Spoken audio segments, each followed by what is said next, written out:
Welcome to my YouTube channel. कैसे हैं आप सभी? आई होप आप सभी अच्छे होंगे। आज हम बात करने वाले हैं क्लॉक आईसी के बारे में। आज के इस वीडियो में जो क्लॉक आईसी के बारे में हम बात करने वाले हैं, बहुत इंपॉर्टेंट आईसीज हैं। जो भी टेक्नीशियंस सैमसंग के फ़ोन्स रिपेयर करते होंगे तो उस समय इस आईसी का फॉल्ट काफ़ी आता है। इसीलिए मैं आज इस वीडियो में आपको क्लॉक आईसी के बारे में पूरा एक्सप्लेन करने वाला हूँ। आप सभी को पता है कि हमारे मोबाइल फ़ोन में दो टाइप की क्लॉक्स बनती हैं, एक किलोहर्ट्ज़ में और एक मेगाहर्ट्ज़ में, जिसको एक आप जानते हो स्लीप क्लॉक के नाम से और एक को बीबी क्लॉक के नाम से। तो आज हम जो बात करने वाले हैं बीबी क्लॉक के बारे में। आप सभी जानते हैं कि हमारे फ़ोन में एक 4 पिन का ऑक्सीलरेटर क्रिस्टल यूज़ होता है जो एक क्लॉक पल्स जनरेट करता है। जैसे मीडियाटेक फ़ोन में 26 मेगाहर्ट्ज़ की होती है ज़्यादातर, क्वालकॉम के जो मिड रेंज के फ़ोन है 19.2 मेगाहर्ट्ज़, और जो फ्लैगशिप मॉडल्स हैं उसके अंदर 38.4 मेगाहर्ट्ज़ की फ्रिक्वेंसी जनरेट होती है। इसके अलावा एक्साइनोस की जो सीरीज़ है सैमसंग की, उसके अंदर 26 मेगाहर्ट्ज़ की भी यूज़ होती है। तो ये जो क्रिस्टल क्लॉक जनरेट करता है, तो आजकल के जो फ्लैगशिप मॉडल्स में क्लॉक आईसी यूज़ की जा रही है, और इस क्लॉक आईसी का काम होता है कि पूरे फ़ोन में इन क्लॉक्स को डिस्ट्रीब्यूट करना। ठीक है। तो काफ़ी बार क्या होता है कि ये जो क्लॉक आईसीज होती हैं ये कई बार क्रैक कर जाती हैं, और या कई बार वाटर डैमेज होने से फ़ोन में ये क्लॉक आईसीज के अंदर मॉइस्चर हो जाता है, जिससे कि ये पूरे फ़ोन में क्लॉक डिस्ट्रीब्यूट नहीं कर पाती है, प्रॉपर इनिशलाइज नहीं हो पाती और आपका फ़ोन डेड हो जाता है। तो आज की इस वीडियो में मैं आपको बताऊंगा कि जो क्लॉक आईसी सैमसंग के फ़ोन्स में हम इसको कैसे आइडेंटिफाई करेंगे, ये जो क्लॉक आईसी होती है कैसी दिखती है, इसका नंबर क्या होता है और कहाँ लगी होती है, और इसके ख़राब होने से क्या क्या प्रॉब्लम्स हमारे फ़ोन में आती हैं। लेकिन इसके पहले मैं आपको बता दूं कि जो हमारे फ़ोन में ऑक्सीलरेटर क्रिस्टल होता है ये दो तरीके से कंट्रोल होता है, एक TCXO और एक VCXO। मतलब एक क्रिस्टल होता है जो टेम्परेचर से कंट्रोल होता है और दूसरा होता है जो वोल्टेज से कंट्रोल होता है। इसके अलावा जो हमारा क्लॉक क्रिस्टल होता है इसको हम एक्सो क्लॉक के नाम से भी जानते हैं। इसका जो आउटपुट होता है उसको बीबी क्लॉक के भी नाम से जानते हैं, इसको RF क्लॉक के भी नाम से जानते हैं। और ये जो क्लॉक जनरेट करता है हमारे फ़ोन में पूरे सेक्शन में डिस्ट्रीब्यूट होती है। तो चलिए वीडियो को मैं स्टार्ट करता हूँ और फिर हम देखते हैं कि हमारे फ़ोन में ये क्लॉक आईसी कहाँ लगती है और इसको कैसे आइडेंटिफाई करेंगे, इसके खराब होने से क्या क्या फॉल्ट आता है। इसके अलावा मैं एक चीज़ और आपको बता दूं कि हमारा जो नया बैच है ऑफलाइन का वो 17 नवंबर से स्टार्ट होने वाला है। जिसको भी ऑफलाइन ट्रेनिंग लेनी हो तो दिए गए नंबर पर कॉल करके अपनी सीट को बुक करा सकता है। और जो हमारा ऑनलाइन कोर्स है वो 3 नवंबर से स्टार्ट है, यानी आज से स्टार्ट है। तो अगर ऑनलाइन भी आप ज्वाइन करना चाहते हो तो आप कॉल करके अपनी सीट को बुक करा सकते हो और आज से ही क्लास को ज्वाइन, लाइव क्लास को ज्वाइन कर सकते हो। तो चलिए स्टार्ट करते हैं वीडियो को। तो जैसा कि आज का टॉपिक है क्लॉक आईसी, और काफ़ी बार आपने सैमसंग के काफ़ी सारे मॉडल्स आपने देखे होंगे, जैसे A50 हुआ, A51 हुआ, M30S हुआ, M31 हुआ, है ना।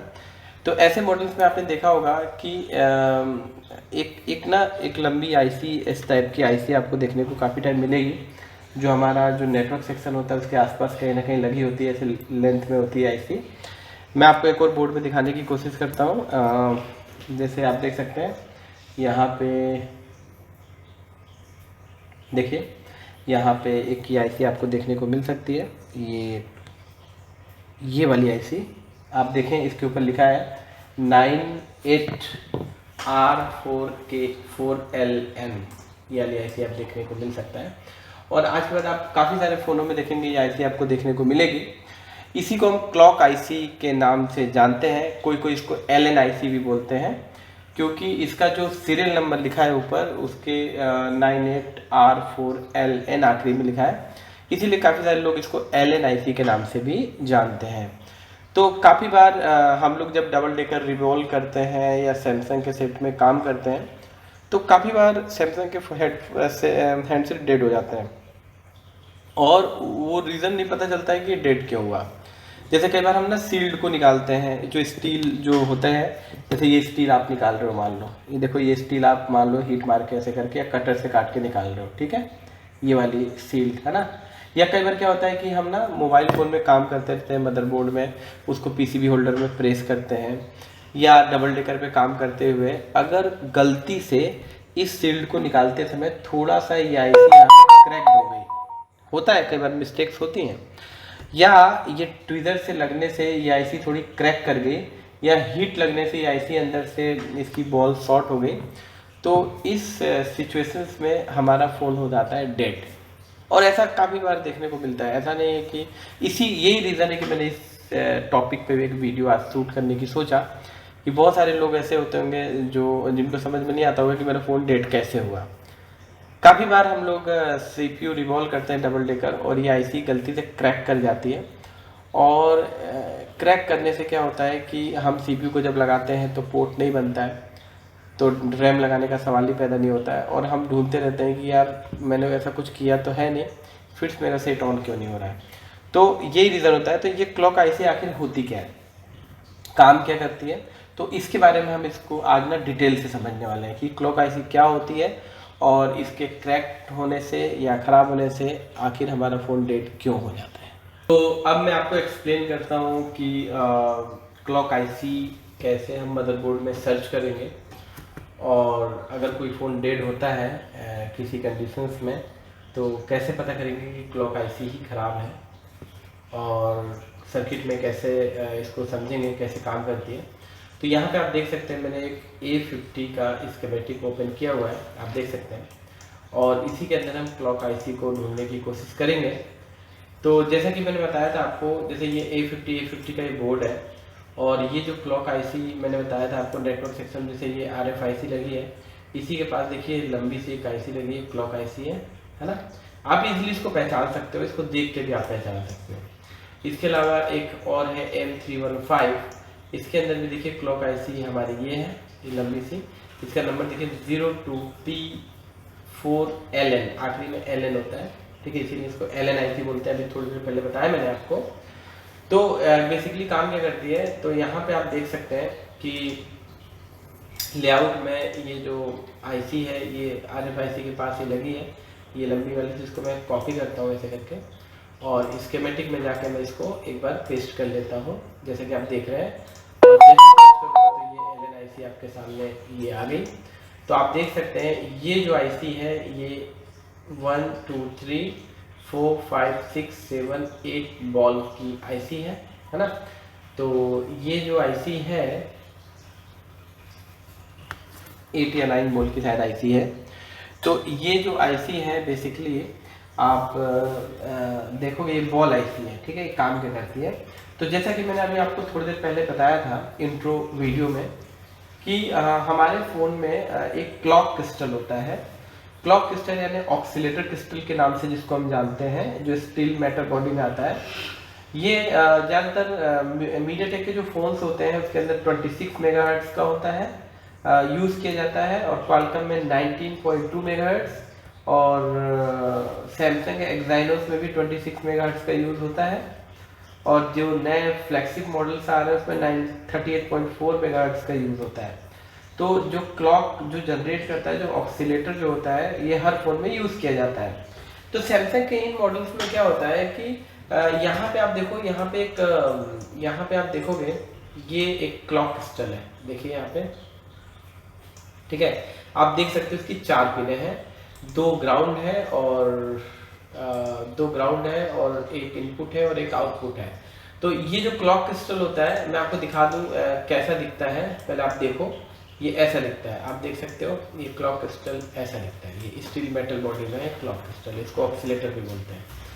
तो एक्चुअली में क्या होता है कि ये जो ऑक्सीलेटर क्रिस्टल है ये यहाँ पे 26 मेगाहर्ट्ज की फ्रिक्वेंसी जनरेट करता है, ठीक है, जिसको ये देखिए ये 4 पिन का क्रिस्टल, 2 पिन तो इसकी ग्राउंड हो गई, और एक पिन पे एक LDO वोल्टेज आती है 1.8 वोल्ट की VCC voltage core to core, और ये आती है आपकी पावर आईसी के LDO सेक्शन से।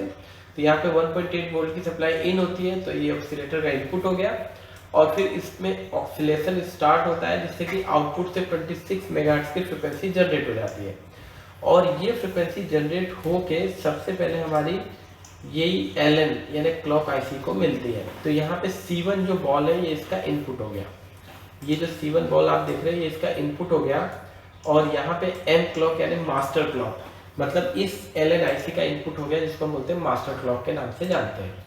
तो यहाँ पे जब ये सप्लाई इन होती है, क्लॉक्स इन होती है, तो इसका एक पिन ग्राउंड हो गया, और इस IC का जो इनपुट है VBAT RF यानी VPH का इनपुट होता है इस IC को ऑन होने के लिए, और इस IC को एक अनेबल आता है। देखिए यहाँ पे लिखा है क्लॉक रिक्वायर 1 TCXO अनेबल, है ना।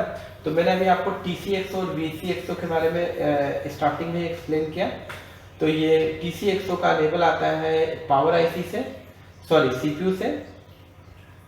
तो जैसे CPU से इसका यहाँ पे अनेबल आता है, वैसे ये जो IC हमारी अनेबल हो जाती है, और जैसे अनेबल होती है तो उसके बाद से ये अपने अंदर से आउटपुट करती है। मतलब ये IC 26 मेगाहर्ट्ज की क्लॉक फिर से आउट कर देती है, और ये क्लॉक आउट होने के बाद से आप यहाँ पे देखो लिखा है, यहाँ पे अगर ध्यान से देखेंगे लिखा है WLBT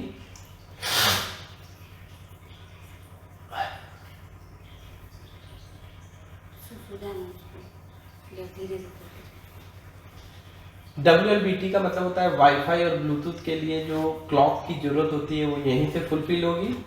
यहाँ पे लिखा है APTC 126 मेगाहर्ट्ज, यानी एप्लीकेशन प्रोसेसर के लिए 26 मेगाहर्ट्ज की जो क्लॉक्स होती है वो भी यहीं से जाएगी। और जब CPU को क्लॉक्स मिलेगी तो CPU पूरे फ़ोन में डिस्ट्रीब्यूट करेगा क्लॉक जहाँ भी ज़रूरत होगी, जैसे कि हमारे पूरे प्रोटोकॉल्स में। इसके अलावा जैसे ऑडियो का PA हुआ, ऑडियो IC हुआ, इनको भी क्लॉक्स की ज़रूरत होती है, तो ये पूरे फ़ोन को डिस्ट्रीब्यूट करेगी। और इसी में से एक लाइन अगर आप ध्यान से देखेंगे,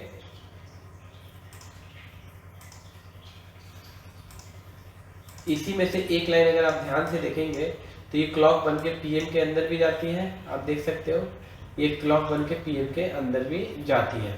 तो जहाँ जहाँ क्लॉक्स की जरूरत होती है तो इसी IC से पूरी डिस्ट्रीब्यूट हो जाती है।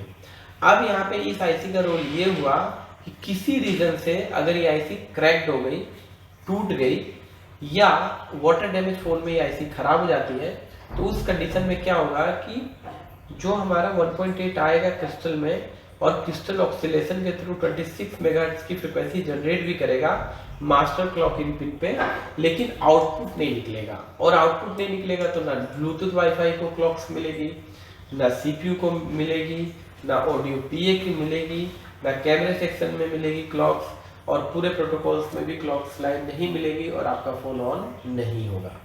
तो आपने देखा कि ये जो LNIC या इसको आप बोलते हो कि क्लॉक IC, ये कितनी इम्पोर्टेंट है। कई बार थोड़ी सी IC क्रैक हो जाने से पूरा फ़ोन डेड हो जाता है, क्योंकि आपको पता होगा कि जितने भी फ़ोन ऑन होते हैं, जितने भी फ़ोन का बूट सीक्वेंस है, जब पावर IC ट्रिगर होती है और पूरे वोल्टेजेस 1 by 1 ट्रिगर होते हैं, तो उसमें यहाँ पे मास्टर क्लॉक जो ऑक्सीलेटर का क्लॉक है उसका भी जिक्र होता है BB क्लॉक का, और अगर BB क्लॉक नहीं बना तो उस कंडीशन में आपका सेट नहीं ऑन होगा। एक चीज़ और बता दूं कि हमारा जो ये जो ऑक्सीलेटर क्रिस्टल होता है ना, ये अलग अलग जो चिपसेट होते हैं, जैसे मीडियाटेक का हुआ, SPD का हुआ, क्वालकॉम का हुआ, एक्साइनोस का हुआ, इनके अंदर अलग अलग क्लॉक के जो मेगाहर्ट्ज होता है ना, अलग अलग मेगाहर्ट्ज के क्रिस्टल यूज़ किए जाते हैं। ऐसा नहीं है कि 26 मेगाहर्ट्ज का सब में यूज़ किया जाता है। इस फ़ोन में 26 मेगाहर्ट्ज का यूज़ हो रहा है, इसीलिए मैंने आपको 26 मेगाहर्ट्ज का जिक्र किया है ना। आजकल जो नए फ़ोन आ रहे हैं उसमें 38.4 मेगाहर्ट्ज का भी यूज़ हो रहा है, तो वो आपको सर्किट से पता चल जाएगा। तो आई होप इस क्लॉक IC के बारे में जानने के बाद आपको ज़रूर समझ में आया होगा कि ये जो क्लॉक IC है हमारे फ़ोन के लिए कितना इम्पोर्टेंट पार्ट है। अगर ये ख़राब जाती है या ये क्रैक कर जाती है तो आपका पूरा फ़ोन डेड हो जाएगा। तो आई होप इस वीडियो से आपको बहुत हेल्प मिली होगी। तो चलिए दोस्तों, मिलते हैं फिर से नेक्स्ट वीडियो में, तब तक के लिए आपका बहुत बहुत धन्यवाद।